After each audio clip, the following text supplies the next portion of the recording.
राधे राधे। राधे राधे महाराज जी।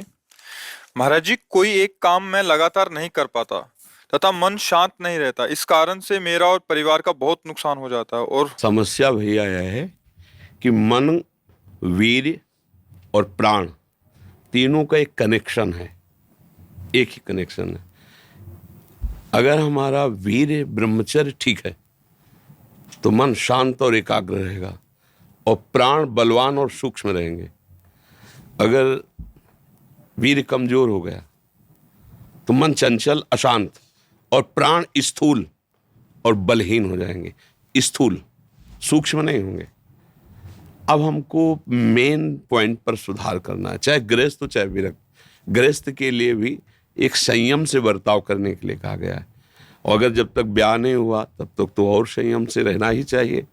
अगर हम लोग वीर्य का महत्व समझने लगे, ब्रह्मचर्य का, तो हमारा जीवन काफी संकटों से निवृत्त हो सकता है।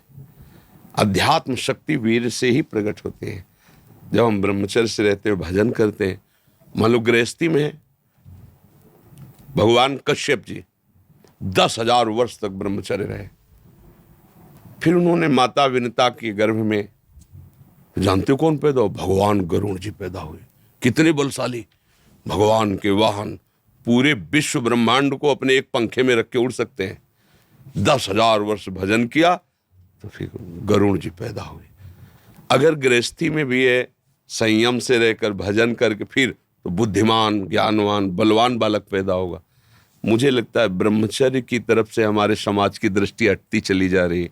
मनोरंजन के भाव में वो ब्रह्मचर्य, इसलिए हमारा मन अशांत। बोलो, अब इस समय आप यौवन अवस्था में हो, इस समय तो उत्साह रग रग में रहता है, नहीं, चेतना रग रग में रहती है। हम नए बच्चों को देखते हैं उत्साहहीन, मतलब जैसे डिप्रेशन में हो। चेहरा देखकर ऐसा लगता है जैसे परेशान हो। क्यों परेशान है? क्योंकि आंतरिक जो शक्ति सपोर्ट करने वाली है नहीं। अब मन जिस विचार में फंसा देता है, बिना मतलब फंसाए, कोई भय नहीं, वो भय दे रहा है। कोई शोक का कारण नहीं, वो शोक दे रहा है, चिंता दे रहा है। किसी भी कार्य को करो, इतना संशय पैदा कर रहा है, पता नहीं काम सफल होगा कि नहीं सफल होगा, कहीं ऐसा तो नहीं हो जाएगा, कहीं ऐसा तो, वो अशांत रखता है। और जब ब्रह्मचर्य, ऐसा कैसे हो सकता है? बल है ना, अध्यात्म बल, शारीरिक बल की बात नहीं कहते। ऐसा कैसे हो सकता है? यदि एक बार ऐसा हुआ तो 1000 बार मैं प्रयास करूंगा और इस पर विजय। वो मतलब एक जिद्दी स्वभाव, एक निष्ठा, उसी से आती है, उसी से। ये जो संत महात्मा बड़े बड़े कष्टों को रौंद करके वो मेन पावर है। और हम लोग उससे, प्राण हमारे स्थूल हो गए, वासनात्मक, मन हमारा चंचल अशांत हो गया। क्यों? क्योंकि हमारा ब्रह्मचर्य ठीक नहीं है।